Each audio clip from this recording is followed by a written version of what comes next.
Revie and next generation of game giants will join a battle to win the hearts of the customer. So who will win? And how did it get started? After a failed attempt to create SNES CD by working together with Nintendo, Sony released its first console, PlayStation. It has sold over 100 million units and was a true revolution in the gaming industry.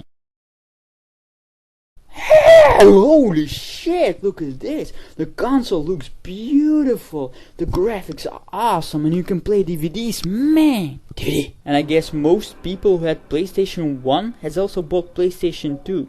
I mean, it's a must-have item.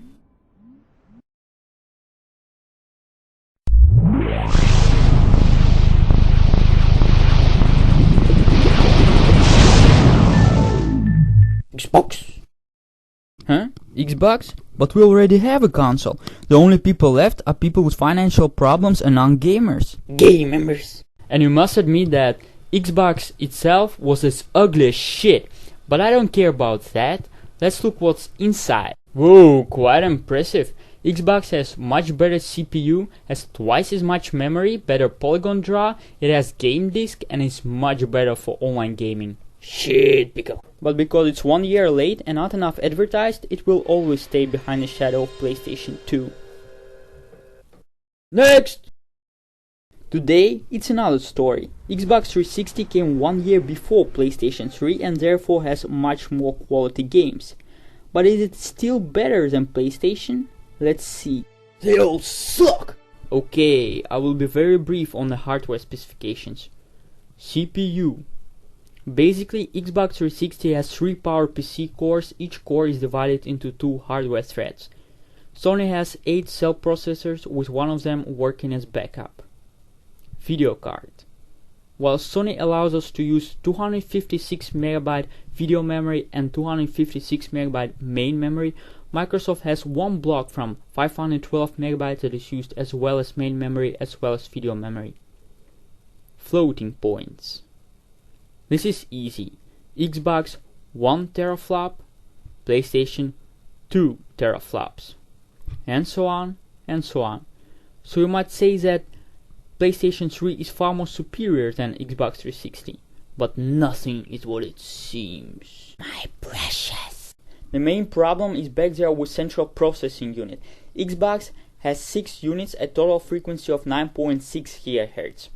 Sony Cell has 7 working units at total frequency of 22.4 GHz, but Cell use very complex techniques while Xbox is very easy to develop games for. Let me give you an example. Imagine that you have to solve a mathematical problem, draw a vector, and to calculate a transformation. 3 cores from Xbox will use the first one to solve a problem, use the second one to draw a vector, and use the third one to calculate a transformation. And now the 7 symmetric processing elements from Cell.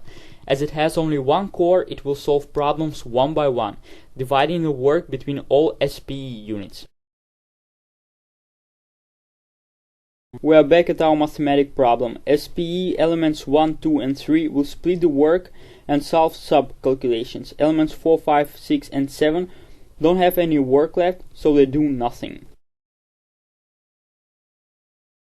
Now when all calculations are done, element 1 will bring all the solutions together.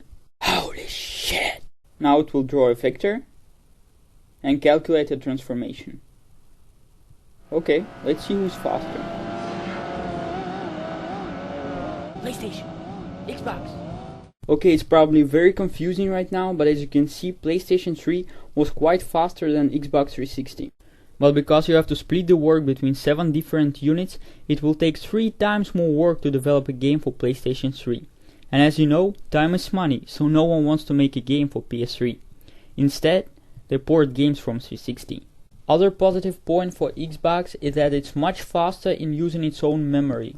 Also, there is a very popular comment about the PlayStation fanboys that say that PS3 has much better graphics.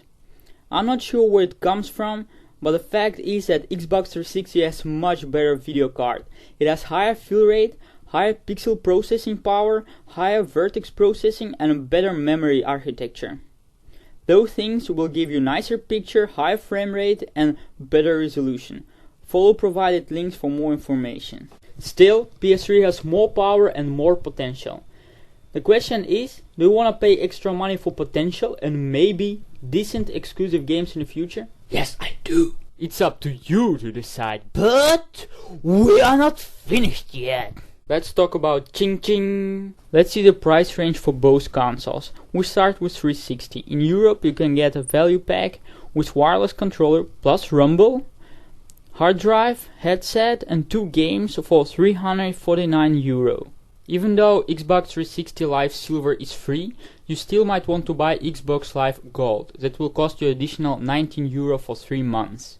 And as if you probably heard about Red Ring of Death and Loud Cooling Fan, you have to get a new Whisper fan to save your console. This will cost additional €19. I might left out wireless network and high definition DVD player, but you don't need those to play games. So with €400 you will be very proud of your console and be playing 2 games. Now let's look at PlayStation 3. Now what can I say, it looks amazing and I love those power and eject sensor buttons. You can get a console for $399 plus €60 for a game, and that's all you need actually. The great news now is that you have a Blu-ray player. You will probably not need it, and in a year it will cost as much as a DVD player. But just to know that you have it, it will make you happy. Also make sure that you have at least 1 year warranty. Makes sense for Xbox, but also thousands PlayStation owners report their PS3 not spinning discs anymore. And I should know, I was one of them. Still, both consoles are just amazing. If you want the best gaming experience, stable frame rate, or you just like to upgrade and work on your console, you should go with 360. But if you are not that hardcore but still want great gaming experience and media center, or just want to impress your friends, you should definitely go with PlayStation 3. And you know what? Never say that Xbox or PlayStation suck. You suck! Freaking fanboys.